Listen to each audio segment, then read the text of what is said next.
সম্মানিত শিক্ষার্থীবৃন্দ, আসসালামু আলাইকুম। আপনাদের সকলকে স্বাগত জানাচ্ছি আরেকটি নতুন ক্লাসে। আমাদের আজকের ক্লাসটি হচ্ছে কল্পনা কাব্যগ্রন্থ। বিশ্বকবি রবীন্দ্রনাথ ঠাকুরের একটি বিখ্যাত কাব্যগ্রন্থ এই কল্পনা আমাদের আজকের আলোচ্য বিষয়। তো শুরুতেই যে তথ্যগুলো জেনে না নিলেই নয় সেগুলো জেনে নিব। আমরা দেখতে পাচ্ছি যে কল্পনা কাব্যগ্রন্থটি রবীন্দ্রনাথ ঠাকুর রচনা করেছিলেন 1900 সালে। যদিও এই কবিতাগুলো 1900 সালের আগেই লেখা হয়েছে, কিন্তু এটি কাব্য আকারে প্রকাশিত হয় 1900 সালে এবং এই কাব্যটি উৎসর্গ করা হয় শিরীষচন্দ্র মজুমদারকে। আমরা এই নামটিও মনে রাখবো, এটা পরীক্ষায় আসে যে শিরীষচন্দ্র মজুমদারকে এই কাব্যখানা উৎসর্গ করা হয়। এছাড়াও দেখতে পাচ্ছি যে এই কাব্যগ্রন্থের মধ্যে মোট 52টি কবিতা রয়েছে, কিন্তু এই সবগুলো কবিতাই কিন্তু আমাদের আলোচ্য বিষয় হলেও আমরা হয়তো এত অল্প সময়ের মধ্যে সবগুলো কবিতা আলোচনা করতে পারবো না। তবে যে কবিতাগুলো আলোচনা না করলেই নয় সেই কবিতাগুলো অবশ্যই আলোচনায় থাকবে। এরপর দেখি যে এই কাব্যগ্রন্থের যে প্রথম কবিতা, এই প্রথম কবিতা এবং শেষ কবিতা এখান থেকে প্রশ্ন আসে। প্রথম কবিতা হচ্ছে আমাদের দুঃসময় এবং শেষ কবিতা হচ্ছে আমাদের স্বদেশ। এরপরে আমাকে যে তথ্যগুলো মনে রাখতে হবে সেগুলো হচ্ছে যে এই কাব্যগ্রন্থের মধ্যে কোন বিষয়গুলো পরিস্ফুটিত হয়েছে বা কোন চেতনার বহিঃপ্রকাশ ঘটেছে, কিংবা রবীন্দ্রনাথ ঠাকুর এই কল্পনা কাব্যগ্রন্থের মধ্য দিয়ে যে মেসেজটি আমাদেরকে দেওয়ার চেষ্টা করেছেন সেগুলো আসলে কি কি। আমরা অবশ্য সেগুলো আগে থেকে লিখে রেখেছি বাম পাশে। দেখতে পাচ্ছি যে কাব্য জীবনের পালাবদল পরীক্ষায় এসে থাকে যে কল্পনা কাব্যগ্রন্থের মধ্য দিয়ে কিভাবে রবীন্দ্রনাথ ঠাকুরের কাব্য জীবনের পালাবদল ঘটেছে তা আলোচনা করো। এই কল্পনা কাব্যগ্রন্থের মধ্যে আমরা দেখতে পাই যে কবি জীবনের বা কাব্য জীবনের পালাবদল ঘটেছে, কিভাবে কবিতার মধ্য দিয়ে তার জীবনের যে পালাবদল ঘটেছে তা কিন্তু পরীক্ষায় আসে। আর আমরা এই আলোচ্য কাব্যগ্রন্থের যে বিশেষ কবিতাগুলো রয়েছে এই কবিতাগুলো আলোচনার মধ্য দিয়ে আমরা অবশ্যই বুঝতে পারবো যে কিভাবে তার কাব্য জীবনের প্রতিফলন ঘটেছে এই কল্পনা কাব্যগ্রন্থের মধ্যে। এছাড়াও রয়েছে যে মানবিক প্রেম ও প্রকৃতি চেতনা, তিনি প্রকৃতিকে নিয়ে লিখেছেন, তিনি এই মানুষদেরকে নিয়ে লিখেছেন, মানবিক প্রেম নিয়ে লিখেছেন। আমরা দেখতে পাই যে কিভাবে তিনি তার কবিতার মধ্য দিয়ে বা কাব্যগ্রন্থের মধ্যে বিভিন্ন কবিতার মধ্য দিয়ে ভালোবাসা, প্রেম, এই যে আবেগ, এই যে অনুভূতি, অনুরাগ প্রকাশ করেছেন তা মূলত মানবিক প্রেম বা প্রকৃতির চেতনাকেই প্রকাশ করে থাকে। এছাড়াও রয়েছে প্রাচীন কাব্যের স্মৃতি ও অনুষঙ্গ। আমরা দেখতে পাই যে এই কাব্যগ্রন্থের মধ্যে প্রাচীন কাব্যের স্মৃতি ও অনুষঙ্গ স্পষ্টভাবে ধরা দিয়েছে। বিশেষ করে কালিদাস থেকে শুরু করে আরো যে বিখ্যাত কবিগণ রয়েছেন সেই কবিদেরকে তিনি ফলো করে কিভাবে সেই সমস্ত কাব্যের অনুষঙ্গ টেনে নিয়ে এসে তার স্মৃতিগুলোকে এখনো এই আধুনিক যুগেও তিনি বহমানতার রূপ দিয়েছেন, সেটি আমরা এখানে দেখতে পাবো। এছাড়া রয়েছে অতীতের সঙ্গে বর্তমানের যে মেলবন্ধন, কিভাবে তিনি অতীত জীবন থেকে বের হয়ে এসে নতুন জীবন শুরু করতে চাচ্ছেন, কোন কোন জায়গা থেকে তিনি বের হতে চাচ্ছেন এবং কোন ধরনের ধাঁচ থেকে তিনি বের হয়ে কোন ধরনের নতুন ধাঁচে তিনি কাব্যকে বা কবিতাকে রচনা করতে চেয়েছেন সেগুলো এখানে প্রকাশ পেয়েছে। এবং সর্বশেষ দেখতে পাচ্ছি যে ভোগ ও ত্যাগের দ্বন্দ্ব প্রকাশের মধ্য দিয়ে মূলত এই কাব্যগ্রন্থটিকে শেষ করা হয়েছে। যে প্রশ্নগুলো বা যে কবিতাগুলো বারবার ঘুরে ফিরে পরীক্ষায় এসেছে সেগুলোকে আয়ত্ত বা আত্মস্থ করা। কিন্তু আমরা যেটি করি সেটি হচ্ছে যে কয়েকটা কবিতা, 2-1-3টা কবিতা পড়ে আমরা কি করি যে পুরা কাব্যের যে মূল ভাব তা আমরা জানতে চাই বা জানার চেষ্টা করি। আর এখানে সমস্যা হচ্ছে তখনই আমরা কোন একটা কাব্যের মূল ভাবকে ধরতেও পারি না, ছুতেও পারি না। এ কারণে অবশ্যই আপনারা এই কাব্যগ্রন্থটি সংগ্রহ করে আগে নিজে একবার পড়ে নেবেন, তাহলে সবচেয়ে ভালো হয়। তো শুরু করছি যে আমাদের আজকের এই কাব্যগ্রন্থের আলোচ্য কবিতাগুলো কি কি। তো আলোচ্য কবিতা সমূহ হচ্ছে 1 নাম্বার দুঃসময়, এবং এরপর রয়েছে বর্ষা মঙ্গল, স্বপ্ন, স্পর্ধা, মদন ভস্যের পূর্বে এবং মদন ভস্যের পর, আর এছাড়া রয়েছে বৈশাখ, বসন্ত, ঝড়ের দিনে, অসময়। কল্পনা কাব্যগ্রন্থের মধ্য থেকে আমরা এই 10টি কবিতাকে পছন্দ করেছি। আমরা আজকের এই ক্লাসে এই 10টি কবিতার মূল ভাব জানবো, এই 10টি কবিতার মূল বক্তব্য জানবো, কিভাবে তার এই যে মেসেজগুলো বিভিন্ন কবিতার মধ্যে ধরা দিয়েছে সেগুলোকে বের করার চেষ্টা করব। এবং এই ক্লাসের একদম শেষের দিকে গিয়ে দেখব যে কিভাবে আমরা এই যে বাম পাশের যে তথ্যগুলো আছে এই তথ্যগুলোর সঙ্গে আমার এই কল্পনা কাব্যটিকে কিভাবে আমরা একে অপরের সঙ্গে আমরা সাদৃশ্য মেলাতে পারি। তো শুরু করছি আজকের এই কাব্যের প্রথম কবিতা দুঃসময়। এই দুঃসময় কবিতার যে মূল ভাব তা হচ্ছে যে চরম প্রতিকূলতা এবং নিঃসঙ্গতার মুহূর্তে বাহ্যিক সাহায্যের আশা ত্যাগ করে আত্মশক্তিতে বলিয়ান হয়ে ওঠার যে উদাত্ত আহ্বান, এই উদাত্ত আহ্বানই হচ্ছে এই দুঃসময় এই কবিতার মূল বক্তব্য।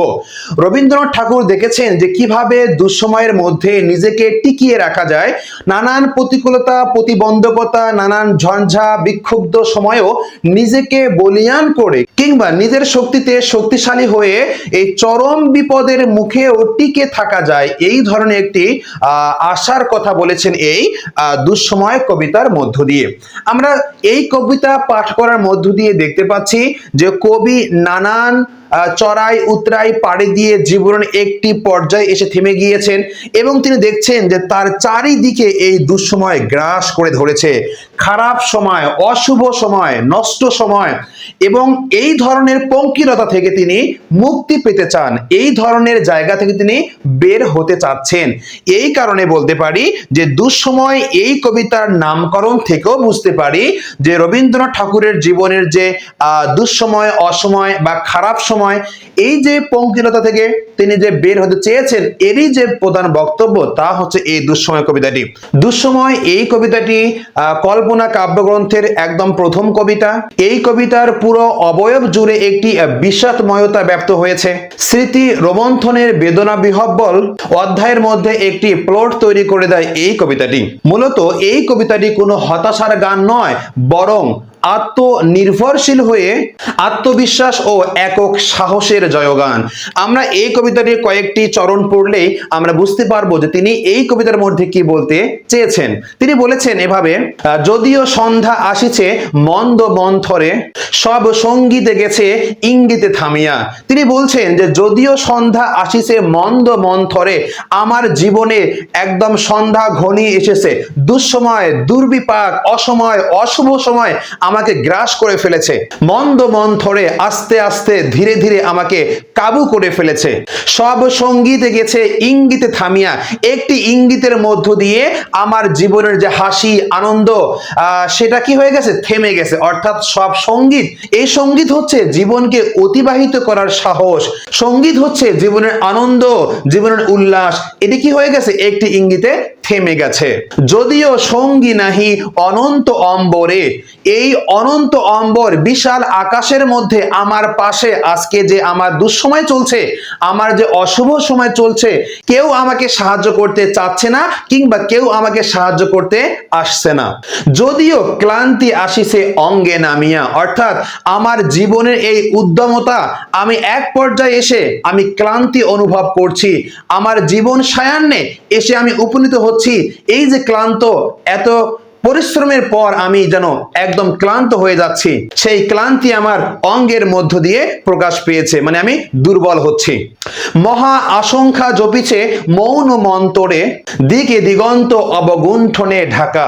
এই যে মহা আশঙ্কা, বিশাল আশঙ্কা, এই বিশাল আশঙ্কা জপিছে মৌন মন্তরে। এছাড়াও তিনি বলছেন যে দিকে দিগন্ত অবগুণ্ঠনে ঢাকা, মানে আমার চারিপাশ চারিধার যেন একদম কোনো কিছুতে ঢেকে আছে বা ছেয়ে আছে, কোনো কিছুই আমাকে সাহায্য করছে না, না প্রকৃতি না কোনো মানুষজন। আমি যেন এক দুঃসময়ের মধ্য দিয়ে জীবনকে অতিবাহিত করছি।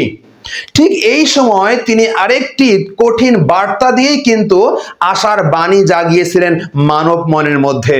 এই কয়েকটি চরণের পর তিনি এমন করে তার জীবনকে তিনি ইউ টার্ন নিয়ে তিনি তার পালাবদলের মধ্য দিয়ে এমন করে একটি হুঙ্কার ছাড়লেন, যে হুঙ্কার দিয়ে এই কবিতাটাকে আরো প্রাণবন্ত করে তোলা হয়েছে। তিনি বলছিলেন যে তবু বিহঙ্গ, ওরে বিহঙ্গ মোর। এখানে বিহঙ্গ হচ্ছে পাখি, তো পাখিকে বিহঙ্গ কেন বলছেন? তিনি বলছেন তবু বিহঙ্গ, তারপরেও, বিহঙ্গ মানে হচ্ছে এখানে মন বা হৃদয় বা আত্মা। ওরে বিহঙ্গ মোর, ওরে আমার আত্মা, ওরে আমার প্রাণ পাখি, এখনই অন্ধ, বন্ধ করো না পাখা।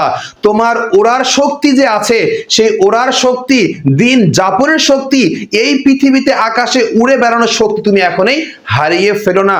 যদি তুমি সবকিছু অন্ধকার দেখেও, চারিদিকে অবগুণ্ঠনে ঢাকা দেখার পরেও তুমি অন্ধ হয়ে যাও, তুমি কোনো কিছু দেখতে না পাও, তারপরেও তুমি তোমার পাখা ঝাপটানো বন্ধ করবে না, কারো কাছে হার মানবে না, মাথা নত করবে না, তুমি অবশ্যই টিকে থাকবে এই পৃথিবীতে বসবাসের জন্য। বাহ, কি চমৎকার তিনি উদাহরণ দিয়েছেন। তবু বিহঙ্গ, ওরে বিহঙ্গ মোর, এখনই অন্ধ, বন্ধ করো না পাখা। হে বিহঙ্গ, হে আমার প্রাণ পাখি, আমার চারিদিক থেকে সাহায্য আসা বন্ধ হয়ে গেলেও তুমি তোমার পাখা ঝাপটানো বা তুমি তোমার এই পৃথিবীতে বসবাস করার জন্য যে স্পৃহা, তা তুমি কখনোই মন থেকে মুছে ফেলবে না, বরং তুমি একলা হলেও এগিয়ে চলবে, কেউ তোমার পিছে থাক বা না থাক। পরীক্ষার মধ্যে কিন্তু এই লাইনটি দিয়ে ব্যাখ্যা চাওয়া হয় যে তবু বিহঙ্গ, ওরে বিহঙ্গ মোর, এখনই অন্ধ, বন্ধ করো না পাখা। তাহলে আপনারা অবশ্যই বুঝতে পারছেন এই লাইনটির পরিপ্রেক্ষিতে আপনাকে কোন তথ্যটি সেখানে উপস্থাপন করতে হবে।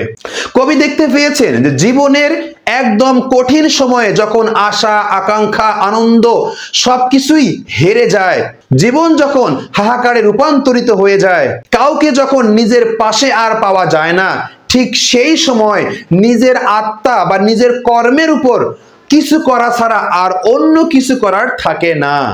তাই তিনি বলেছেন যে বাহ্যিক কোনো অবলম্বন না থাকলেও, তুমি যদি অন্ধ হয়ে যাও, অন্ধর মতো করে পথ দেখতে না পেলেও শুধুমাত্র নিজের শক্তির উপর বিশ্বাস রেখে তোমাকে সামনে এগিয়ে যেতেই হবে, নিজের আত্মার উপর বিশ্বাস রেখে তোমাকে সংগ্রাম করতেই হবে। এটি হচ্ছে এই কবিতার আলোচ্য বিষয়। তবু বিহঙ্গ, ওরে বিহঙ্গ মোর, এখনই অন্ধ, বন্ধ করো না পাখা। অর্থাৎ তিনি তার আত্মাকে নির্দেশ দিচ্ছেন যে তুমি অন্ধর মতো হলেও তোমার পাখাকে বন্ধ করা চলবে না, সামনে এগিয়ে যেতেই হবে, বাহ্যিক কোনো অবলম্বন তোমার থাক বা না থাক। এভাবেই দেখতে পাই যে দুঃসময় কবিতার মধ্য দিয়ে কবির যে দুঃসময় এসেছে তার জীবনে, সেই দুঃসময়, সেই অসময়, অশুভ সময় থেকে তিনি উত্তরণের জন্য নিজেকে যেভাবে বলিষ্ঠ ভূমিকায় অবতীর্ণ করেছেন, ঠিক সেখান থেকে আমাদের শিক্ষা নেওয়া উচিত। আমাদের পরবর্তী কবিতা হচ্ছে যে বর্ষা মঙ্গল।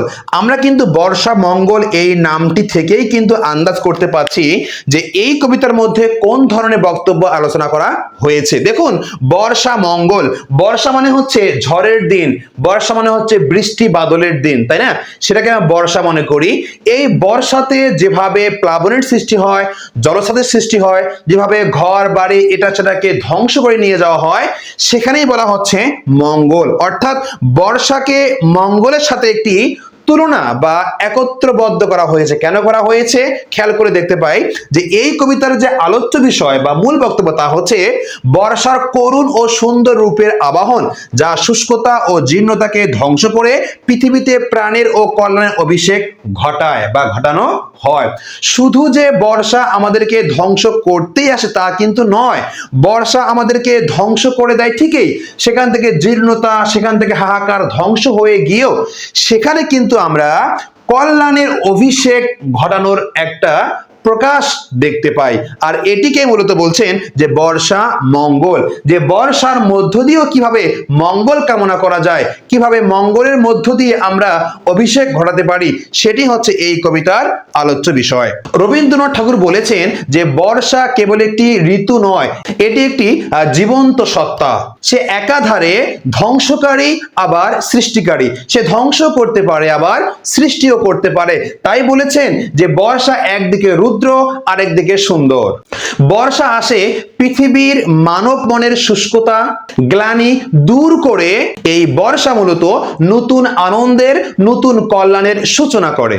আর এই বর্ষার মধ্য দিয়ে মূলত প্রকৃতির এক বিরাট আরাধনা প্রকাশ পেয়েছে, যা ধ্বংসের মধ্য দিয়ে সৃষ্টির জয়গান গায়। আমরা এই কবিতার মধ্যে দেখতে পাই, ওই আসে ওই অতি ভৈরব হরসে, জলসিঞ্চিত ক্ষিতি সৌরভ রভসে। এখানে বর্ষাকে রুদ্র রূপ নিয়ে আসার কথা বলা হচ্ছে, এবং জলসিঞ্চিত ক্ষিতি সৌরভ, এই ক্ষিতি, এই মাটি কিংবা এই ধরাতলে যখন এই বর্ষার পানি পড়ে, সেখান থেকে যে মাটি থেকে যে ঘ্রাণ আমরা অনুভব করি, রভসে আনন্দে, সেই ঘ্রাণ কিন্তু আমরা গায়ে মেখে নেই। ঘন গৌরবে নব যৌবনা বরষা, শ্যাম গম্ভীর সরসা। এই বরষা শ্যাম গম্ভীর মানে শ্যাম রঙের বা ধূসর রঙের হয়ে আমাদের কাছে ধরা দেয়। গুরু গর্জনে নীল অরণ্য শিহরে, উতলা কলাপি কেকা কল রবে বিহরে। নিখিল চিত্ত হরসা, ঘন গৌরবে আসিছে মত্ত বরষা।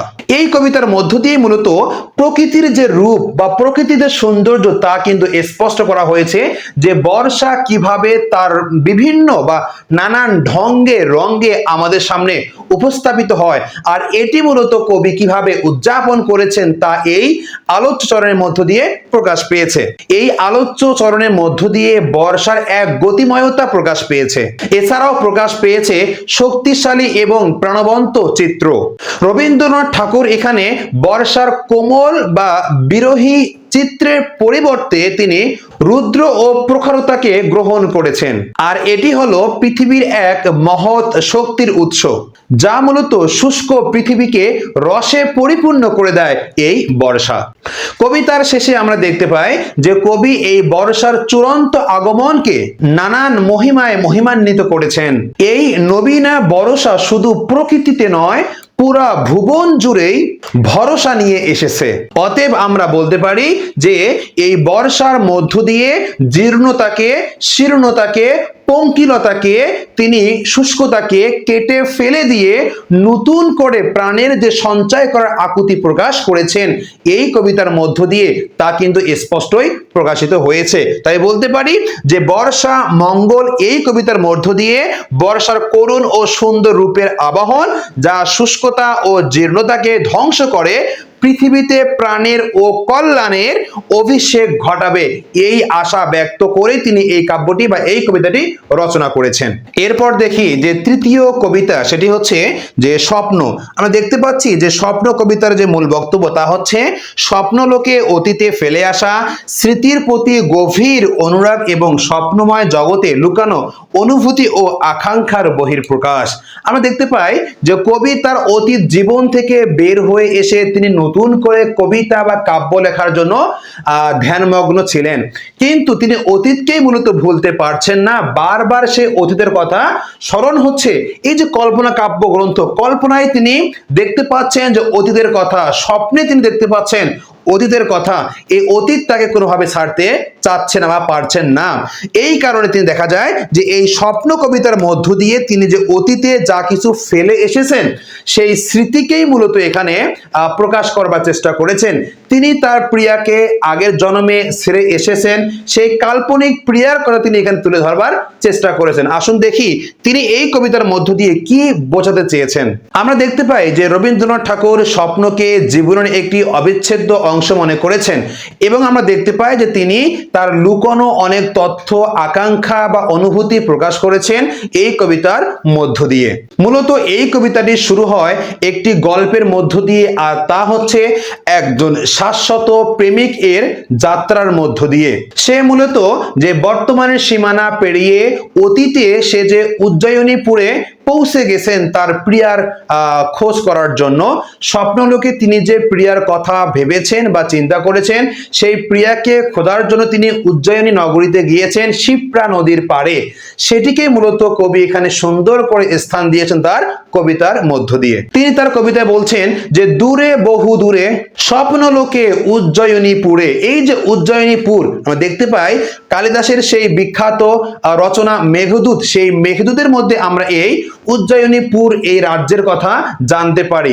তিনি বলছেন যে স্বপ্নলোকে উজ্জয়িনীপুরে তিনি যে নগরীতে প্রবেশ করেছেন তা করেছেন স্বপ্নলোকে। আসলে এই উজ্জয়িনীপুর কোনো বাস্তব নগরী নয়, তিনি তার স্বপ্নের মধ্য দিয়ে তার প্রেমিকাকে তিনি খুঁজে ফিরে পেতে চাচ্ছিলেন এই উজ্জয়িনীপুরের মধ্য দিয়ে। খুঁজিতে গেছিনু কবে শিপ্রা নদী পারে, তিনি বলছেন যে আমি কবে যে খুঁজিতে গিয়েছিনু সেই শিপ্রা নদীর পারে, অর্থাৎ উজ্জয়িনীপুরে বা সেই নগরীতে একটি নদী ছিল শিপ্রা নদী, সেখানে তিনি তার সেই প্রেমিকাকে মূলত খুঁজতে গিয়েছিলেন।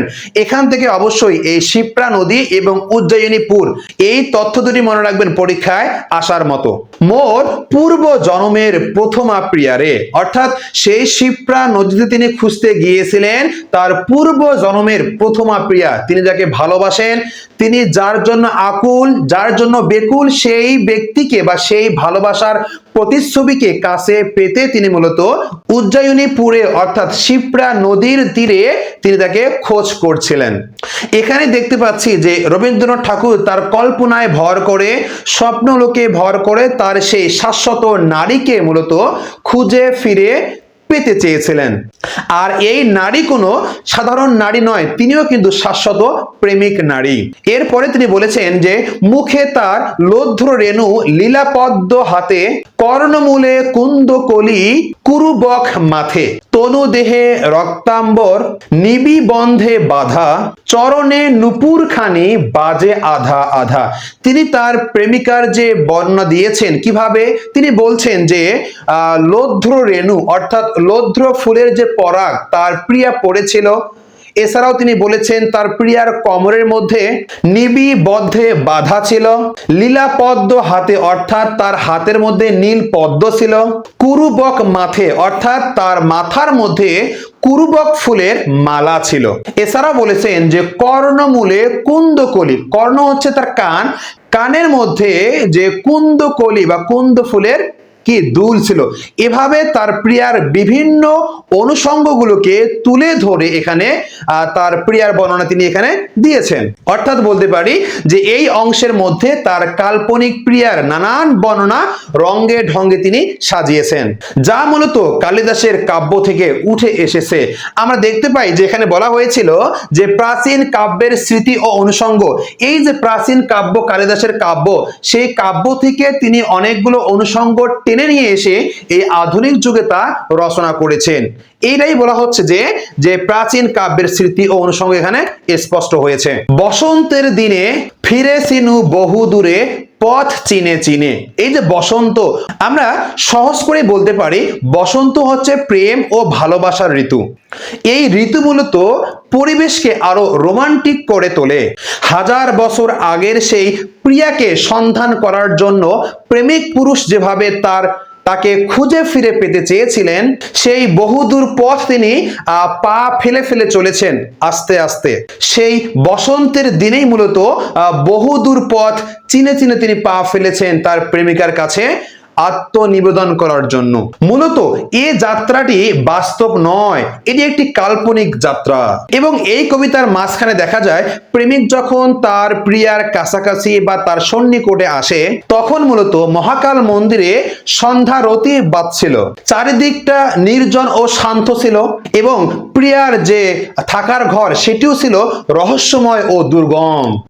এমন সময় তিনি দেখতে পান যে তার প্রেমিকা অর্থাৎ মালবিকা একটি প্রদীপ নিয়ে তার কাছে চলে এসেছেন। তাকে দেখে তার রূপে তার গুণে তিনি আসলে মুগ্ধ হয়ে গেছেন। তখন তিনি এভাবে বলেছিলেন, সে ভাষা ভুলিয়া গেছি নাম দোহাকার, দুজনে ভাবিনু কথ মনে নাহি আর, দুজনে ভাবিনু কথ চাহি দোহা পানে, অঝরে ঝরিল অশ্রু নিস্পন্দ নয়নে। অর্থাৎ তারা প্রথম পর্যায়ে যে আলাপ আলোচনা করেছিল, এদের যে ভাব বিনিময়ের ভাষা ছিল তা আসলে একে অপরকে দেখে তা হারিয়ে ফেলেছে। তাই তারা বলছে আমরা ভাষা হারিয়ে ফেলেছি। প্রিয়া এক সময় সকরুণ চোখে তাকে প্রশ্ন করে যে বন্ধু ভালো আছো তো? এর প্রশ্ন উত্তরে দেখা যায় যে তার প্রেমিক মূলত সেই ভাষাকে সে হারিয়ে ফেলেছে, সে উত্তর খুঁজে পাচ্ছে না। এমনকি তারা একে অপরের যে নাম ছিল সেই নামও মনে করতে পাচ্ছিল না। মূলত এই বিস্মৃতির বেদনায় দুজনের চোখেই অশ্রু নেমে আসে। আমরা শেষ পর্যন্ত দেখতে পাই যে এই কবিতার মধ্যে একে অপরের সঙ্গে আলাপ বা পরিচয় বা দেখা হলেও এটা মূলত শারীরিক কোনো দেখা নয়, এটা একটা আধ্যাত্মিক দেখা। সেখানে দেখতে পাই যে প্রিয়ার হাত প্রেমিকের হাতের উপরে রাখা হয়, একজনের মাথা আরেকজনের কোমরের মধ্যে রাখা হয়, তাদের একে অপরের নিঃশ্বাস যেন একত্রে মিলে যায়। কিন্তু দেখা যায় যে এই মিলনও স্থায়ী রূপ লাভ করতে পারে না। এরপরেই দেখা যায় যে রাতের অন্ধকারে সেই উজ্জয়িনীপুর পুরাটাই অন্ধকারে ছেয়ে যায়, প্রদীপ শিখাও থেমে যায় এবং মন্দিরের যে আওয়াজ সেটিও বন্ধ হয়ে যায়। অর্থাৎ এই যে স্বপ্নময় অলৌকিক পুনর্মিলনের যে দৃশ্যটি এক সময় সন্ধ্যার অন্ধকারে মিশে যায়। তো এভাবে দেখতে পাচ্ছি যে স্বপ্ন এই কবিতার মধ্য দিয়ে তিনি যে স্বপ্নলোকে অতীতে ফেলে আসা স্মৃতিকে তিনি যে মনে প্রাণে যে তিনি চাচ্ছিলেন বা তার যে অনুরাগ বা স্বপ্নময় জগতে লুকানো যে অনুভূতি তিনি যে আকাঙ্ক্ষা প্রকাশ করতে চেয়েছেন, এটি মূলত বহিঃপ্রকাশ ঘটেছে এই স্বপ্ন কবিতার মধ্য দিয়ে। তো এখানে দেখতে পাচ্ছি যে তিনি বিভিন্ন অনুষঙ্গকে ব্যবহার করেছেন, কালিদাস থেকে শুরু করে আরো বিখ্যাত কবিদের যে অনুষঙ্গ তিনি কিন্তু এই কবিতার মধ্য দিয়ে টেনে নিয়ে এসেছেন। আমরা এ পর্যায়ে দেখি আরেকটি গুরুত্বপূর্ণ এবং প্রেমের কবিতা, আর তা হচ্ছে স্পর্ধা। আমরা বুঝতে পারছি যে স্পর্ধার নামকরণের মধ্য দিয়ে এখানে অবশ্যই কারো একটি স্পর্ধা বা দুঃসাহসিকতা ফুটিয়ে তোলা হয়েছে এই কবিতার মধ্য দিয়ে। আমরা দেখতে পাই যে বাংলা সিনেমার মধ্যে যখন নিম্ন বর্ণের নায়ক উচ্চ বংশের নায়িকাকে প্রেম প্রস্তাব করে তার বাসায় গিয়ে, তখন দেখা যায় যে নায়িকার বাবা কিন্তু বলে যে তোর এত বড় স্পর্ধা, তুই আমার মেয়েকে বিয়ে করতে চাস। এই যে স্পর্ধা বা দুঃসাহস, এটি মূলত দেখানো হয়েছে এই স্পর্ধা কবিতার মধ্য দিয়ে। এই কবিতার যে মূল বক্তব্য তা হচ্ছে এরকম যে প্রেমিকা যখন অভিমান করে কঠোর কথা বলে তখন তার অর্থ প্রায়শই ঠিক তার উল্টো হয়।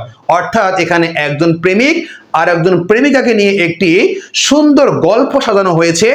এই গল্পটা মূলত দেখা যাচ্ছে যে প্রেমিক তার প্রেমিকার রাগ ভাঙানোর জন্য তার কাছে গিয়েছিলেন। যখন তার রাগ ভাঙানোর জন্য বিভিন্ন রঙ্গে ঢঙ্গে অনেক কথাবার্তা বলে তাকে রাগ ভাঙাতে পারছিল না, ঠিক সে কিন্তু লাস্ট স্টেপ এসে চলে আসে। ঠিক তখন দেখা যায় যে প্রেমিকা ভাবতেছে যে আমি এতক্ষণ থেকে যা করলাম তা তো আমার অভিনয় ছিল, আমি তো সত্যি সত্যি এমনটি চাইনি বা এমনটি বলিনি। আমি চেয়েছিলাম যে সে আরো অতি উদ্গ্রীব হয়ে আমার কাছে ক্ষমা চাক, আমার মান অভিমানকে ভাঙানোর জন্য চেষ্টা করুক, আর এটাকে আমি কি করব, উপভোগ করব। তো দেখা যায় এক পর্যায়ে সেই প্রেমিক আবার কি সেখান থেকে চলে যায়। তখন আবার সে বুঝতে পারে যে না, আসলে এত বেশি রাগ করাটা বা অভিমান করাটা আমার ঠিক হয়নি।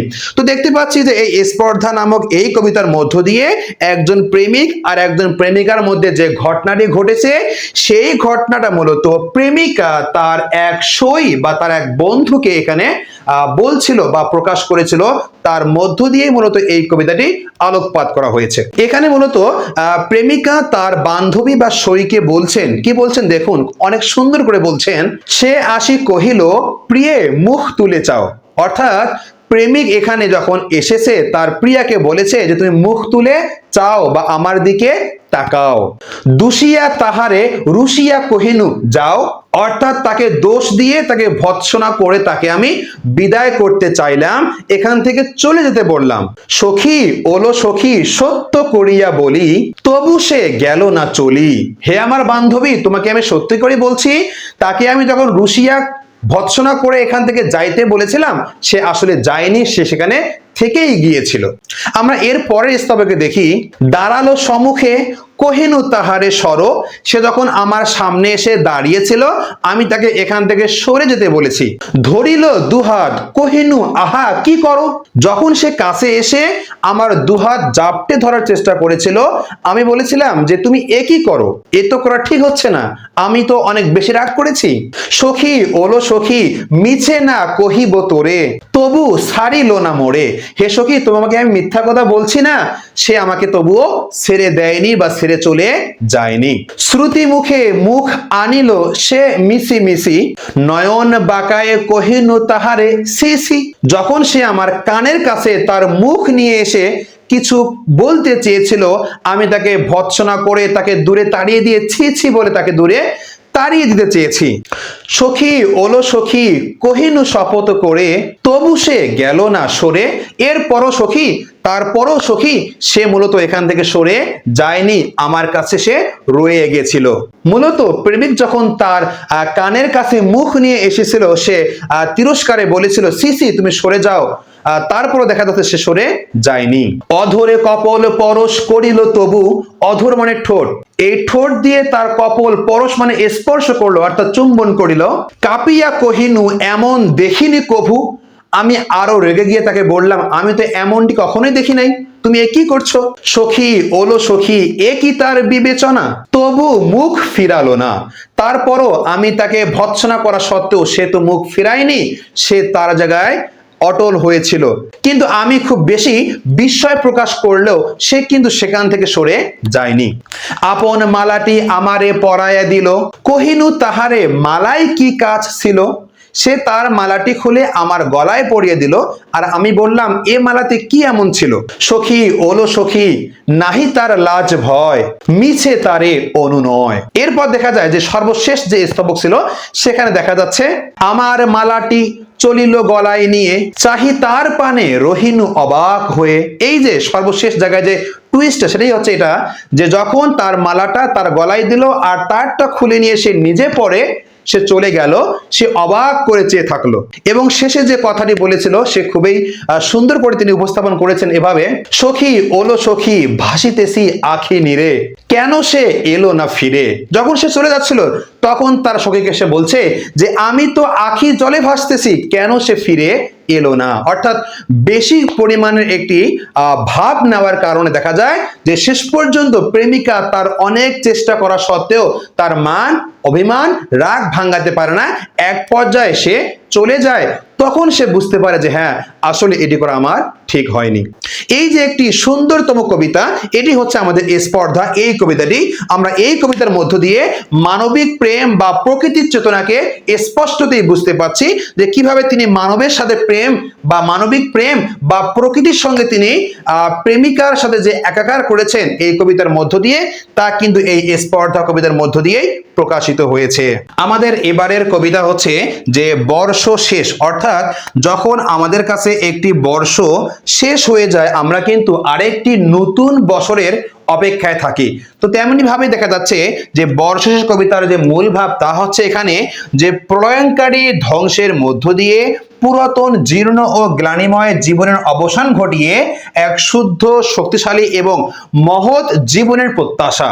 মানে কবি চেয়েছেন যে জীর্ণতাকে ধ্বংস করে, মিথ্যাকে বিলীন করে, জরাজীর্ণতাকে নস্যাৎ করে আরেকটি নতুন সম্ভাবনাময় দিগন্তের দিকে আমরা যাত্রা করব। আর সেজন্য তিনি লিখেছেন যে বর্ষ শেষ। বর্ষ শেষ দিয়ে তিনি বুঝিয়েছেন যে আমাদের জীবনের পাপ পঙ্কিলতাকে দূরে ঠেলে দিয়ে মিথ্যার অবসান ঘটিয়ে নতুন শুদ্ধ সুন্দর একটি ভবিষ্যতের দিকে যাত্রা করতে চাই। এটি হচ্ছে এই বর্ষশেষ কবিতার মূল বক্তব্য।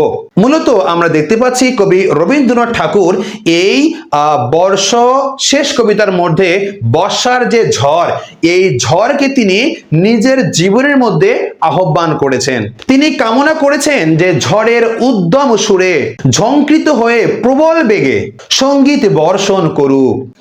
ঝড় যেমন করে বিবর্ণ গাছের পাতা ধুলি বালুকে আকাশে উড়ে নিয়ে যায়, তেমনি কবির সঙ্গীত ছন্দে আর তালে পুরাতন বছরের সমস্ত নিষ্ফল সঞ্চয় উড়িয়ে নিয়ে আমাকে নিঃশেষ করে দিক। এখানে মূলত বর্ষ শেষের এ ঝড়কে নবজীবনের প্রতীক হিসাবে উল্লেখ করা হয়েছে। রবীন্দ্রনাথ ঠাকুর এই ঝড়কে তিনি আহ্বান করেছেন এভাবে, হে নতুন এসো তুমি সম্পূর্ণ গগন পূর্ণ করি, পুঞ্জ পুঞ্জ রূপে ব্যপ্ত করি লুপ্ত করি স্তরে স্তরে স্তবকে স্তবকে ঘন ঘোর স্তূপে। কবি এখানে সরাসরি নতুনকে সম্বোধন করে বলেছেন, আর এই নতুন হলো কালবৈশাখী ঝড় যা পুরাতনকে ধ্বংস করে নতুন বছরের আবির্ভাব ঘটায়। কবি চান এই নতুন যেন খণ্ড করে বা আংশিক রূপে না আসে, তিনি যেন গগন পূর্ণ করে আসে, সম্পূর্ণ করে আসে। সে আসুক পুরো আকাশ জুড়ে তার আশার আগমন যেন সর্বব্যাপী হয়ে ওঠে, তিনি এমনটি কামনা করেছেন। তিনি বলেন, ঝড়ের কাজ কোনোভাবেই কোমলকে স্থান দেওয়া নয়, বরং পুরাতনকে সম্পূর্ণরূপে মুছে ফেলা। তিনি তারপরে এভাবে বলেছেন, কোথা হতে আচম্বিতে মুহূর্তকে দিক দিগন্তর করি অন্তরাল, স্নিগ্ধ কৃষ্ণ ভয়ঙ্কর তোমার সঘন অন্ধকারে রহ ক্ষণকাল। কবি চেয়েছেন যে এই নতুন শক্তি ধরাতলে আগমন করে সে যেন একটু থেকে যায়, তার ঘন অন্ধকার নিয়ে কিছুক্ষণ অপেক্ষা করে। এই অন্ধকার হলো পুরাতনকে মুছে ফেলার আর নতুনকে গর্ভে ধারণ করার। মূলত এই অন্ধকারের মধ্য দিয়েই শুদ্ধ ও মুক্তি মিলবে। কবি মূলত এই শুদ্ধিকরণের প্রক্রিয়াকে সময় দিতে চেয়েছেন। তিনি আরো বলেছেন এভাবে, পুরাতন পর্ণপুট দীর্ঘ করি বিকীর্ণ করিয়া অপূর্ব আকারে, তেমনি সবলে তুমি পরিপূর্ণ হয়েছ প্রকাশ, প্রণমী তোমারে। অর্থাৎ রবীন্দ্রনাথ ঠাকুর আত্মশুদ্ধির জন্য এক প্রাণান্তকার প্রচেষ্টা চালিয়েছেন এই কবিতার মধ্য দিয়ে। মূলত এই রূপান্তর আসবে ধ্বংসের মধ্য দিয়ে, নতুনকে সৃষ্টি করার মধ্য দিয়ে। কবি এখানে কালবৈশাখী ঝড়কে আহ্বান জানিয়েছেন তার জীবনের সমস্ত জীর্ণতা, সমস্ত পঙ্কিলতাকে, সমস্ত ক্লান্তি আর ব্যর্থতাকে নিশ্চিহ্ন করে দিতে। এটি মূলত এক অর্থে ব্যক্তিগত জীবনে গ্লানি থেকে মুক্তি পাওয়ার উপায় এবং মহৎ জীবনের সাথে একত্ব হওয়ার আহ্বান। তো বলতে পারি এভাবেই দেখতে পাচ্ছি যে তিনি এই বর্ষশেষ কবিতার মধ্য দিয়ে ঝড়কে আগমন করেছেন, যে ঝড় এসে তার জীবনের জীর্ণতা, পাপ, পঙ্কিলতা, ব্যর্থতাকে মুছে ফেলে দিয়ে সেখানে নতুনের আগমন ঘটাবেন। তিনি এই আশা ব্যক্ত করেই মূলত এই বর্ষশেষ কবিতাটি রচনা করেছেন। আমাদের এর পরের যে কবিতা সেটি হচ্ছে 5 মদন ভস্যের পূর্বে, আরেকটি হচ্ছে মদন ভস্যের পর। এই দুটি কবিতা একে অপরের সঙ্গে অনেকটি মিল রয়েছে, এ কারণে আমরা এই দুটি কবিতাকে একত্রে আলোচনা করার চেষ্টা করব। তো প্রথমে বলে নেই যে মদন ভস্য বলতে আমরা আসলে কি বুঝি। আমরা দেখতে পাই যে পৌরাণিক কাহিনী থেকে যে মদন ভস্যের একটি কাহিনী রয়েছে, সেটা শুনে আসলে পরে আমাদের এই দুইটা কবিতা বুঝতে সুবিধা হবে। আমরা দেখতে পাই যে পৌরাণিক কাহিনী অনুসারে তারকাসুরের অত্যাচারে দেবতারা অতিষ্ঠ হয়ে পড়েছেন। ব্রহ্মার বরে তারকাসুর কেবল শিবের পুত্র দ্বারাই নিহত হতে পারত, কিন্তু দেখা যায় যে ঠিক সেই সময় শিব গভীর ধ্যানে মগ্ন ছিলেন। এরপর দেখতে পাই যে শিবের ধ্যান ভাঙিয়ে পার্বতীর প্রতি অনুরক্ত করার জন্য দেবতারা এই মদনকে পাঠিয়েছিল। মদন বা কামদেব শিবের প্রতি তার পঞ্চস্বর নিক্ষেপ করলে শিবের ধ্যান ভেঙে যায়। শিবের যখন ধ্যান ভেঙে যায় তিনি প্রচন্ড ক্রোধে অগ্নিশর্ম হয়ে ওঠেন এবং তার তৃতীয় নয়ন দ্বারা এই কামদেবকে ভস্ম করে দেন। আর এই ঘটনাকে মূলত পৌরাণিকভাবে বলা হচ্ছে যে মদন ভস্য। কিভাবে তিনি ভস্ম হওয়ার পূর্বে এই পৃথিবীতে আগমন করেছেন, প্রেম প্রচার করেছেন, তখনকার প্রেম ভালোবাসা কেমন ছিল তা নিয়ে কথা বলেছেন, এবং তিনি যখন ভস্ম হয়ে যান তার পরবর্তী সময় তিনি কি করেছেন তারও তিনি আরেকটি কবিতা দিয়ে তা তুলে ধরেছেন। দেখতে পাই যে মদন ভস্যের পূর্বে এই কবিতার যে মূল বক্তব্য তা হচ্ছে যে প্রেম ও সৌন্দর্যের প্রতীক মদনদেব পৃথিবীতে আবির্ভাবের পূর্বেকার প্রকৃতির শান্ত প্রেম ও নীরব ভালোবাসার রূপ ফুটিয়ে তুলেছেন এই কবিতার মধ্য দিয়ে। পক্ষান্তরে দেখতে পাই যে মদন ভস্যের পর কি দেখা যায় যে প্রেমের দেবতার শারীরিক বিনাশ, মদন ভস্য যখন হয়ে যায় তার শারীরিক বিনাশ হয়ে যায়, তিনি শারীরিকভাবে ধ্বংস হয়ে যান।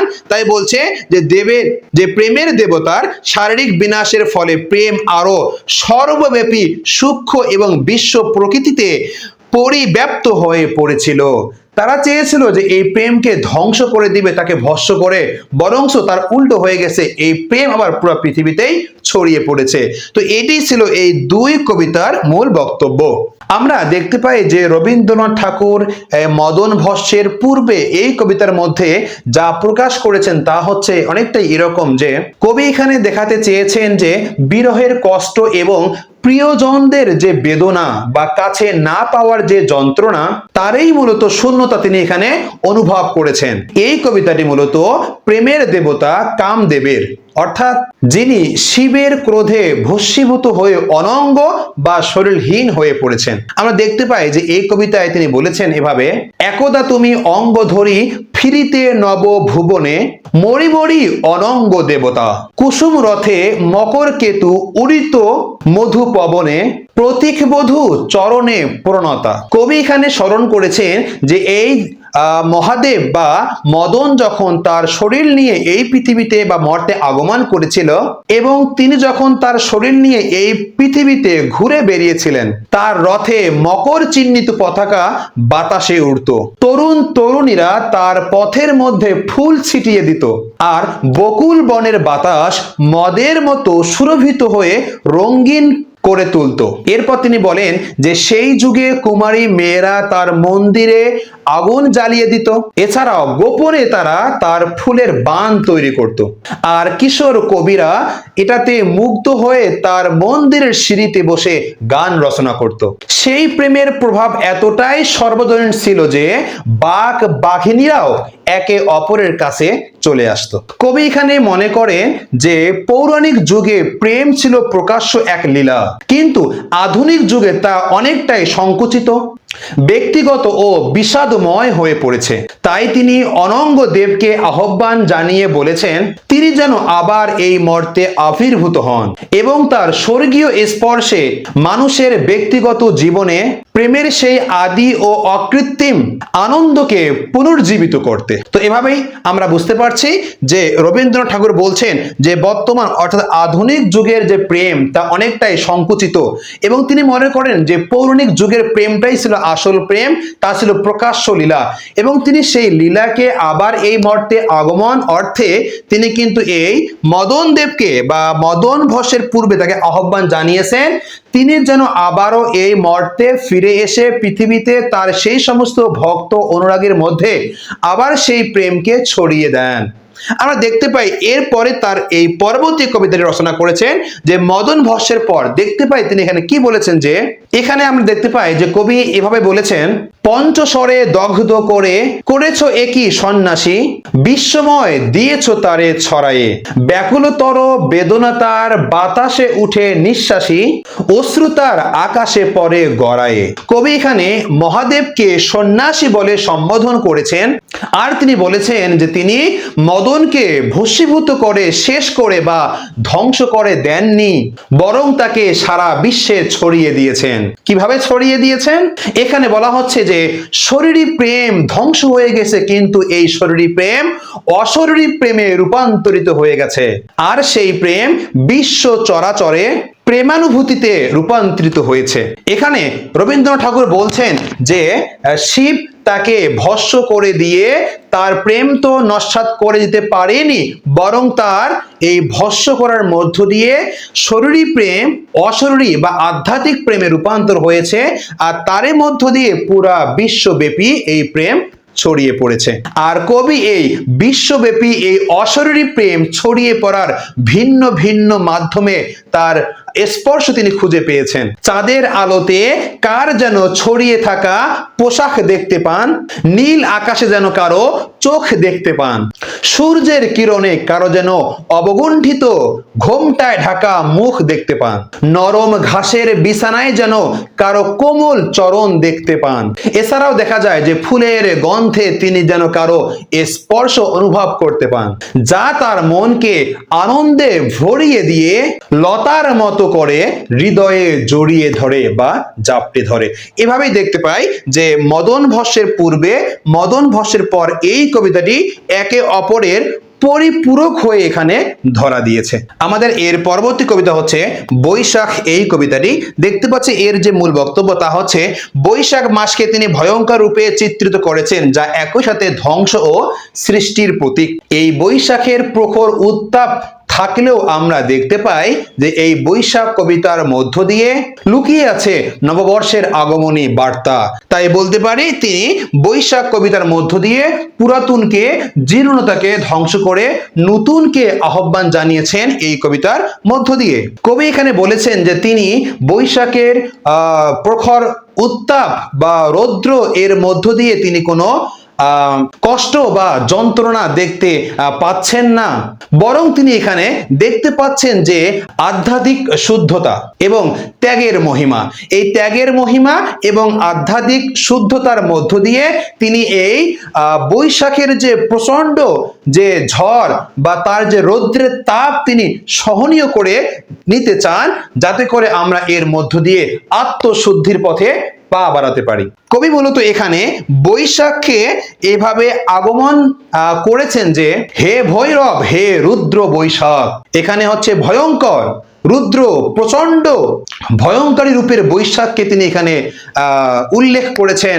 ধুলায় ধূসর রুক্ষ উড্ডিন, পিঙ্গল জটাজাল, তপ্ত ক্লিষ্ট তপ্ত তনু, মুখে তুলি বিষান ভয়াল, করে দাও ডাক হে ভৈরব, হে রুদ্র বৈশাখ। এই কবিতার মধ্য দিয়ে কবি তার বৈশাখের প্রতি একটি বার্তা বা প্রার্থনা জানিয়েছেন। তিনি যেন তার রুদ্র শক্তি দিয়ে পৃথিবীর সমস্ত জীর্ণতা ভঙ্গুরতাকে বিলীন করে দিয়ে এক নির্মল পরিবেশ তৈরি করে দেন। এটি মূলত প্রকৃতির রুদ্ধতার মধ্য দিয়ে আত্মশুদ্ধির এক গভীর আরতি। বৈশাখ কবিতাটি প্রচলিত অর্থে প্রকৃতির সৌন্দর্য বা স্নিগ্ধতার কবিতা নয়, এটি শুষ্কতা, রিক্ততা এবং দহনের মধ্যে আধ্যাত্মিক মহিমা আবিষ্কারের কবিতা। বৈশাখের এই রুদ্র রূপ জীবনের সমস্ত চাওয়া পাওয়া, আশা আকাঙ্ক্ষা, আসক্তি এবং বন্ধনকে পুড়িয়ে ছাই করে দেয়। আর এর মধ্য দিয়ে যে নতুন বার্তা আমরা পাই, নতুন পরিবেশ পাই, সেই নতুন বার্তা বা পরিবেশ হচ্ছে আত্মশুদ্ধির বার্তা। আর এভাবেই তিনি এই বৈশাখকে আহ্বান জানিয়েছেন যেন তার শক্তি দিয়ে সবকিছুকে ধ্বংস করে দিয়ে নতুন একটি পরিবেশ এখানে গঠন করে দেওয়া হয়। আমরা বারবার দেখতে পাচ্ছি তিনি বিভিন্ন কবিতার মধ্য দিয়ে এভাবে ভঙ্গুরতাকে, জীর্ণতাকে, পাপ পঙ্কিলতাকে ধুয়ে মুছে ধ্বংস করে বিনাশ করে নতুন কিছু করার আহ্বান জানিয়েছেন। অর্থাৎ এই যে প্রথমে দেখতে পাচ্ছি যে কাব্য জীবনের পালাবদল, এই পালাবদলটা ঠিক এখানে ঘটেছে। তার জীবনের যে পঙ্কিলতা, জীবনের যে ব্যর্থতা, জীবনের যে জীর্ণতা, সেইখান থেকে নিজেকে বের করে একটি সুস্থ পরিবেশে মনোনিবেশ করার জন্য তিনি বারবার এই সমস্ত বিভিন্ন উপাদানকে তিনি টেনে নিয়ে এসে বলছেন যে আমাকে তোমরা শুদ্ধ করে দাও, আমার সবকিছুকে তোমরা ধ্বংস করে দিয়ে নতুন পরিবেশ সৃষ্টি করো। আর এটিকে আমরা বলতে পারি জীবনের পালাবদলের একটি ঘটনা ঘটেছে এই কবিতাগুলোর মধ্য দিয়ে। আমাদের এর পরের যে কবিতা সেটি হচ্ছে বসন্ত। দেখতে পাচ্ছি বসন্ত কবিতার মূল ভাব হচ্ছে বসন্ত প্রতি বছর যে ফুল ও সৌন্দর্য নিয়ে আসে তা নতুন হলেও তার মধ্যে লুকিয়ে আছে লক্ষ লক্ষ বছরের পুরানো স্মৃতি, বেদনা এবং প্রেমের ইতিহাস। এই বসন্ত কবিতার মধ্য দিয়ে এই বসন্ত ঋতুকে একটি শাশ্বত সত্তা হিসাবে কল্পনা করা হয়েছে। আমরা দেখতে পাই যে ব্যক্তিগত জীবনের ক্ষণস্থায়ী প্রেম, ভালোবাসা বা আবেগ, বেদনা, যৌবনের স্মৃতিগুলো এই চিরন্তন বসন্তে প্রকৃতির সাথে মিশে গিয়ে অমরত্ব লাভ করে। বসন্ত কবিতায় বসন্তের চির যৌবনের বাণী কবির যৌবন বেদনার মধ্য দিয়ে মূর্ত হয়ে উঠেছে। বসন্তকালে প্রকৃতি নানান রঙে ঢঙ্গে সজ্জিত হয়। আকাশে বাতাসে সর্বত্রই ঋতুরাজের আগমনী গান শোনা যায়। যৌবনের সাথে সাথে মানব জীবনের বিচিত্র কামনা, অশ্রুপুলক গান রূপায়িত হয়ে আছে। ধরায় বসন্ত আগমনের অপূর্ব পুষ্প সমারোহ ও দক্ষিণা বাতাসের যে আভাস পাওয়া যায় তা মূলত নর নারীর মধ্যে আনন্দের সৃষ্টি করে। তিনি কবিতার মধ্যে অর্থাৎ বসন্ত কবিতার মধ্যে এভাবে বলেছেন, সেই পুরাতন সেই চিরন্তন অনন্ত প্রবীণ নব পুষ্পরাজি বর্ষে বর্ষে আনিয়াছ, তাই লয় আজও পুনর্বার সাজাইলে সাজি। বসন্তের এই দিনে কত আনন্দ, বেদনা, হাসি, কত চুম্বন আলিঙ্গনে ভরে ওঠে। এই বসন্ত মনের মধ্যে অপূর্ব চাঞ্চল্য এনে দেয়। মানবের নিত্য যৌবন আকাঙ্ক্ষা এই বসন্তের মধ্যেই নিমজ্জিত। কবির যৌবন কালে বিভিন্ন ফুলের মধ্য দিয়ে কবির জীবন যৌবন গাথা সমৃদ্ধ হয়ে আছে। শত শত যুবক যুবতীর যৌবনের কামনা যেমন বসন্তের মধ্যে লুকিয়ে আছে, তেমনি কবির যৌবন কামনাও যেন বসন্তের পুষ্পরাজির মধ্যে চিরদিন বেঁচে থাকবে, এটাই মূলত কবির কামনা বা বাসনা। এভাবেই দেখতে পাই যে বসন্ত, এই বসন্ত হচ্ছে ভালোবাসা, প্রেম, আবেগ, অনুভূতি বহিঃপ্রকাশের একটি ঋতু। এর মধ্য দিয়ে প্রত্যেক কবি কবিতা রচনা করেছেন। তিনি মূলত এই যে মানবিক প্রেম বা প্রকৃতির যে চেতনা তা মূলত প্রকাশ করতে গিয়ে এই সমস্ত বসন্ত কবিতাগুলোকে তিনি রচনা করেছেন। এরপর রয়েছে আমাদের যে ঝড়ের দিনে এই কবিতাটি, এর মূল বক্তব্যে আমরা দেখতে পাচ্ছি যে দুর্যোগপূর্ণ পরিবেশে ভালোবাসার মানুষের জন্য উদ্বেগ এবং অপেক্ষা, ঝঞ্ঝা বিক্ষুব্ধ রাতে প্রিয়জনের নিরাপদ প্রত্যাবর্তনের আকুতি এই কবিতার প্রধান সুর। আমরা দেখতে পাই যে কিভাবে একজন প্রেমিক প্রেমিকার মধ্যে যে এই যে একটা নিরাপদ সফর বা নিরাপদ প্রত্যাবর্তনের যে আকুতি প্রকাশ পেয়েছে তা মূলত এই কবিতার যে চরণগুলো রয়েছে সেখানেই প্রকাশিত হয়েছে। আমরা দেখতে পাচ্ছি এভাবে যে যাবে যদি মনে ছিল নাকি আমারে নিলে না কেন ডাকি, মানে প্রেমিক তার প্রেমিকাকে বলছে যাবে যদি, যদি এমনটাই তোমার মনে ছিল আমাকে তুমি কেন ডেকে নিলে না, আমি তো পথেরই ধারে বসিয়া ঘরেরই দ্বারে, আমি তো পথের ধারেই বসেছিলাম ঠিক তোমার যাওয়ার রাস্তার মধ্যে, আনমনে ছিলাম একাকী, তুমি যখন রাগ করেছো অভিমান করেছো আমি একাকী বসেছিলাম, দেখি তুমি যদি বাহিরে যাও তাহলে তুমি তো আমাকে ডেকে নিয়ে যেতে পারতে, আমারে নিলে না কেন ডাকি, তাহলে তুমি যেদিক দিয়ে যাচ্ছিলে আমি ঠিক তার ঘরের দ্বারের মধ্যেই বসাছিলাম, একাকী ছিলাম, আনমনে ছিলাম, তুমি যদি বাহিরে যাবেই তাহলে তুমি আমাকেই কি নিয়ে যেতে পারতে। প্রেমিক মূলত এভাবে তার প্রেমিকাকে উদ্দেশ্য করে বলছেন। এরপর আমরা দেখতে পাই যে আরো কিছু স্তবকের মধ্যে তিনি অত্যন্ত চমৎকার ফুরিয়ে তুলেছেন এভাবে, কেন আজি যাও একাকিনী, কেন পায়ে বেঁধেছো কিঙ্কিনী, কেন পায়ের মধ্যে নুপুর বাঁধিয়ে তুমি একাকিনী বা একলা চলেছো, আমি তো সাথেই ছিলাম আমাকে নিলে না কেন, এ দুর্দিনে কি কারণে পড়িল তোমার মনে বসন্তের বিস্তৃত কাহিনী।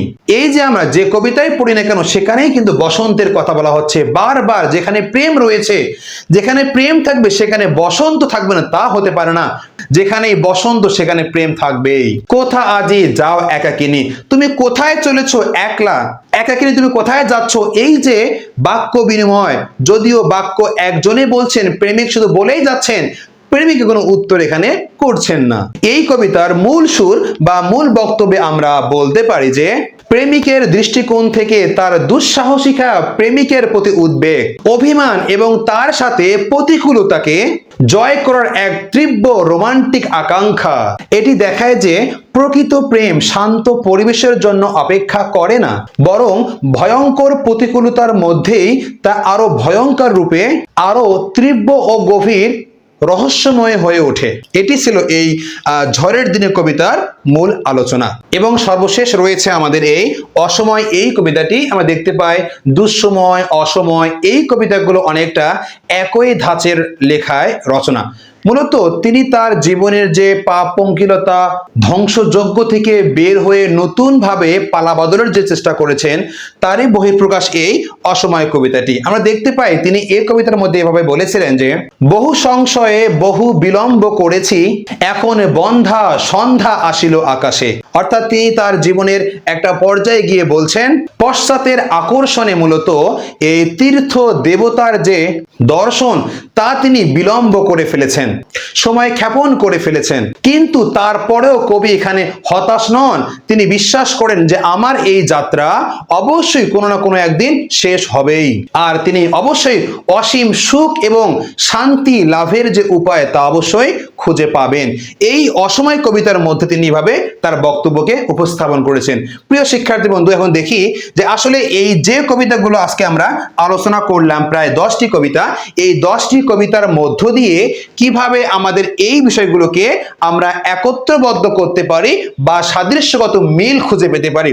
আমরা কিন্তু কবিতা পাঠের মধ্য দিয়েই অনেক স্তবকের মধ্যে আমরা বলেছি কোনটা প্রকৃতি চেতনা, কোনটা মানবিক প্রেম প্রকাশ পেয়েছে, কোনটার মধ্যে স্মৃতি ও অনুষঙ্গ এখানে স্পষ্ট হয়ে উঠেছে। আমরা চেষ্টা করেছি তার পালাবদল থেকে শুরু করে কয়েকটি বিষয় সেগুলো সেই কবিতার মধ্য দিয়ে ধরিয়ে দেওয়ার। আপনারা অবশ্যই খাতা কলম নিয়ে নোট করে এই ব্যাপারগুলোকে আপনারা চিহ্নিত করে রাখবেন। এছাড়াও আমরা বলতে চাই এখানে যে বিষয়গুলো স্পষ্ট হয়েছে সেগুলোকে অতি সামান্য আকারে আলোচনা করতে চাই। আমরা যে কাব্যটি শেষ করে এ জায়গায় উপনীত হয়েছি, আমরা এই কাব্যের যে মূল ভাব সেখানে এক কথায় বলতে পারি যে এই কল্পনা কাব্যগ্রন্থের মধ্য দিয়ে যা প্রকাশ পেয়েছে তা অনেকটা এরকম, যদি এক কথায় বলতে বলা হয় তা হচ্ছে যে বিশ্ব প্রকৃতি ও মানব মনের গভীর সম্পর্কের অন্বেষণ এবং কবি মানুষের বিবর্তন। কবি তার মানুষের মধ্যে যে পরিবর্তন, যে বিবর্তন সাধিত করেছেন তা কিন্তু এখানে বলা হয়েছে। এ কাব্যগ্রন্থের মধ্যে কবি কল্পনার জগৎ এবং বাস্তব জগতের মধ্যে একটি সেতুবন্ধন স্থাপন করেছেন, যেখানে প্রকৃতির সৌন্দর্য, প্রেম এবং আধ্যাত্মিকতার বহিঃপ্রকাশ ঘটেছে। এছাড়াও বলা হচ্ছে যে ভোগ ও ত্যাগের দ্বন্দ্ব, কোথায় ভোগ এবং ত্যাগের দ্বন্দ্ব প্রকাশ পেয়েছে আমরা যদি একটু খেয়াল করি তাহলে বুঝতে পারবো। দেখুন, বৈশাখ কবিতার মধ্যে আমরা দেখতে পেয়েছি যে রুদ্রতার কথা বলা হয়েছে। আবার এই কাব্যগ্রন্থের আরেকটি কবিতা রয়েছে, আর সেটি হচ্ছে বিদায়। এই কবিতার মধ্য দিয়ে যে মৃত্যু চেতনা ফুটে উঠেছে, সেখানে তিনি বলেছেন যে ক্ষমা করো, ধৈর্য ধরো, হোক সুন্দরতর বিদায়ের ক্ষণ, মৃত্যু নয়, ধ্বংস নয়, নহে বিচ্ছেদের ভয়, শুধু সমাপন।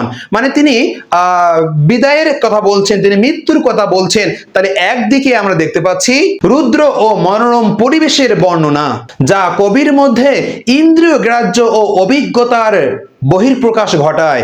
আর অপর পক্ষে আমরা দেখতে পাচ্ছি এই বিদায় কবিতার মধ্য দিয়ে জীবনের অমোঘ পরিণতি বা মৃত্যু ভাবনার কথা বলা হয়েছে, যা কবির আত্মিক দ্বন্দ্ব ও উপলব্ধির পরিচয় দিয়েছে এই কাব্যগ্রন্থের মধ্য দিয়ে। এরপর দেখি যে কল্পনা কাব্যে অতীতের সাথে বর্তমানের যে মেলবন্ধন, সেটি কল্পনা কাব্যে অতীত ও বর্তমানের একটি গুরুত্বপূর্ণ মেলবন্ধন দেখা যায়।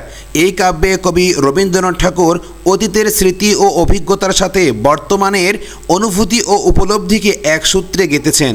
এর মাধ্যমে তিনি ঐতিহ্য ও আধুনিকতার একটি সেতুবন্ধন তৈরি করেছেন। কল্পনা কাব্যগ্রন্থে রবীন্দ্রনাথ ঠাকুর অতীতের বিভিন্ন দৃশ্য, ঘটনা, অনুভূতিকে বর্তমানের প্রেক্ষাপটে উপস্থাপন করেছেন। এই কাব্যের কবিতাগুলো তিনি প্রকৃতির সৌন্দর্য, প্রেম, বিরহ এবং মানব জীবনের বিভিন্ন দিক নিয়ে আলোচনা করেছেন, যা একই সাথে অতীত ও বর্তমানের প্রেক্ষাপটে প্রাসঙ্গিক। এরপর রয়েছে যে কল্পনা কাব্যে প্রাচীন কাব্যের স্মৃতি ও অনুষঙ্গ। কল্পনা কাব্যে রবীন্দ্রনাথ ঠাকুর প্রাচীন ভারতের স্মৃতি ও ঐতিহ্য এর উপাদান ব্যবহার করেছেন। বেদের আমল থেকেই বিভিন্ন কবির কাব্যে মেঘের উৎসব বর্ণনায় বর্ণিত হয়েছে। কালিদাসের ঋতুসংহার, মেঘদূত, জয়দেবের গীতগোবিন্দ, বৈষ্ণব পদাবলীর বর্ষাভিসার এবং প্রাচীন সংস্কৃত কবিদের বর্ষা বর্ণনার অপূর্ব সমন্বয় ঘটেছে রবীন্দ্রনাথের বর্ষামঙ্গল কবিতার মধ্য দিয়ে। এর প্রতিটি পংক্তি সেই প্রাচীন ভারতের কবিদের মায়াময় ছন্দ আর ভাবের ব্যঞ্জনায় নতুনভাবে কবির হাতে জন্ম লাভ করেছে। এবং সর্বশেষ দেখি যে কল্পনা কাব্যে কাব্যজীবনের পালাবদল। আমরা দেখতে পাই যে কল্পনা কাব্যগ্রন্থে রবীন্দ্রনাথ ঠাকুর কাব্যজীবনের পালাবদলের পরিচয় দিয়েছেন। এই কাব্যে কবি কল্পনাবাদী জগৎ থেকে বাস্তব জীবনের দিকে ধাবিত হয়েছেন এবং মানব জীবনের দুঃখ, বেদনা, প্রেম, প্রকৃতি এবং আধ্যাত্মিকতার বিষয়গুলি তার কবিতায় নতুন রূপে উপস্থাপিত হয়েছে।